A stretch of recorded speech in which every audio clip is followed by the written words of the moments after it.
ሰላም እንዴት ናችሁ? ዛሬ ኦክቶበር 22 ነውና ኦክቶበር 18 ላይ ምርመራና ነፃ የመነጽር መስጠት መርሃ ግብር ነበረን። የዛን ጊዜ መነጽር አልቆብን ዛሬ እየሰጠን ነውና ዛሬ ኦክቶበር 22 ባለፉት ጊዜያት ያልደረሳቸው ሰዎች ወደ 30 ሰዎች መነጽር እየወሰዱ ነው። ዶክተር ደሜ ቼክ እያደረገ መነጽር እየሰጣቸው ነው። እንግዲህ ይህን መርሃ ግብር ሌላ ጊዜ ደግሞ የምናስተዋውቅ ይሆናል የምርመራ ጊዜ ሲኖረን። እንግዲህ አሁን ዛሬ ስራ መሃል ነው ይሄን ያደረግነው። አንዳንዴ በጣም ኦቨርፍሎ ሲኖር ስራችንን እያቋረጥን እንደዚህ አይነት በጎ አድራጎት ስራዎችን እንሰራለን። ይመቻችሁ።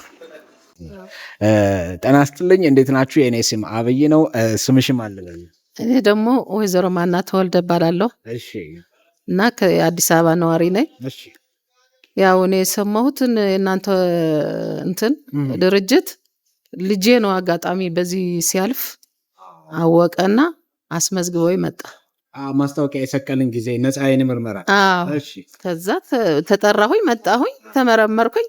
ከዛ ደግሞ እዛ ኮሪያ ተላኩኝ። ሰርቸር መጣ። መቼ ነው የመጀመሪያው ምርመራ ያረግሽ? መጀመሪያ ምርመራ ያረኩት እናንተ ጋር ጥቅምት አንድ ተመረመርሽ። በሰባት ደግሞ ሞራው መነሳት አለበት ተባለ። በሰባት ሞራው ተነሳ። አዎ። ከዛ ደግሞ ቅዳሜ ሄድኩኝ። ታሽጎ ነበረ፣ ፈቱልኝ፣ አዩ ጥሩ ነው የተሰራሉኝ። ከዛ ደግሞ ለዛሬ ቀጥረውኝ ነበር። ዛሬ ደግሞ ሄድኩኝ።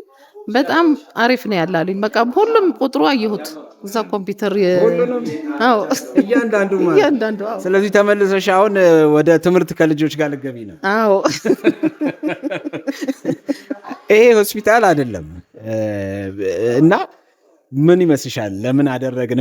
የምትገምቺው የምታውቂው ነገር ካለ? ማለት እኛ መቼም ውለታ መክፈል አንችልም፣ አቅማችን አይፈቅድም። ግን ከፈጣሪ ነው የምታገኙት ውለታው፣ ከኛ አይደለም። ግን ጥሩ እንደዚህ አይነት ሀሳብ እንደዚህ አይነት ስራ የምትሰሩ ሰዎች ከእግዚአብሔር ዘንድ በወርቅ ነው የሚያስቀምጧችሁ። በእውነት ምክንያቱም የዓይን ብርሃን ማለት ቀላል አይደለም። ስለዚህ ዓይንሽ እንዳለ ተመልሷል። ከእንደገና ወጣት ሩጥ ምናምን ጉርምስና እየታየኝ ነው። ጉርምስ ደስ ይላል። ጎሽ። እንግዲህ ሌሎች እንደዚህ የዓይን ሞራ ያለባቸው ችግር ያለባቸው ካሉ ሰፈር ውስጥ የእኛን ነገር፣ እኛ ነጋዴዎች ነን፣ ሌላ ስራ ነው የምንሰራው። ኤሌክትሮኒክስ፣ ኮምፒውተር፣ ላፕቶፕ፣ ዴስክቶፖች ነው የምንሸጠው። ግን በወር አንድ ቀን በጎ አድራጎት ስራ እንሰራለን። ስለዚህ እንዳንቺ እንደዚህ ሞራ የጋረደው ሰው ሲያይ ወደ ነበረበት ሲመለስ ደስታችን ነው። እና አንቺም ከእንደገና አሁን እንደ ትምህርት ቤት ወደ መመለስ እንደ ጎረምሳ እንደታደሰ እንደ ወጣት ስሜት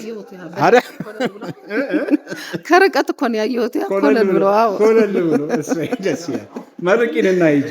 ኧረ በጣም እግዚአብሔር እድሜና ሰፊ ዘመን እድሜ ይስጣችሁ፣ እንጀራችሁ ይስፋ፣ ዘራችሁ ይብዛ። እኔ ከዚህ በላይ አቅም የለኝም ለመናገር። እውነት ከመደሰቴ የተነሳ በቃ ደስታዬን አልቻልኩትም። ተባረኪልን። ተባረኪ። ሰላም ሁኚ።